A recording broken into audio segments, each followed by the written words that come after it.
కొన్ని సినిమాలు మాటల్లో వర్ణించాలంటే మాటలు తక్కువ అవుతాయి. పక్కా ఓ డిక్షనరీ కొనుక్కొని కొత్త పదాలు వెతికైనా మాట్లాడాల్సిందే. అలాంటి సినిమానే పోకిరి.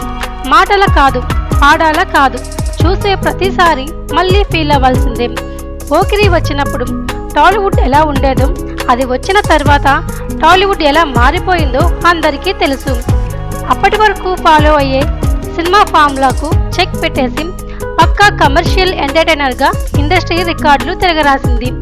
రిలీజ్ అయ్యాక మొదటి వారం ఫ్లాక్ టాక్ వచ్చిన రెండో వారం నుంచి ఊహించని రేంజ్లో హౌస్ఫుల్ షోలతో తిరగేస్తూ 4-5 వారాల పాటు హవా కొనసాగించింది.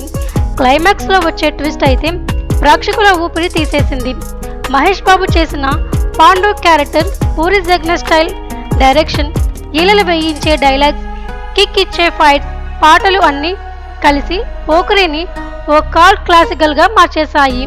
ఇది కేవలం సినిమా కాదు, ఒక రకమైన అనుభూతి అని చెప్పొచ్చు.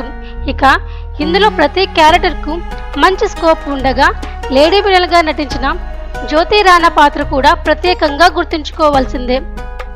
బోల్డ్ యాటిట్యూడ్తో గ్యాంగ్లో మెరిసిన ఈ బ్యూటీపై గిల్లితే గిల్లించుకోవాలి అంటూ ప్రకాష్ రాజ్ చెప్పే డైలాగ్ సీన్ ఇప్పటికీ గుర్తుంటుంది. అయితే పోకిరితో మంచి గుర్తింపు వచ్చిన తెలుగులో ఈమెకి ఆ తర్వాత పెద్దగా అవకాశాలు రాలేదు.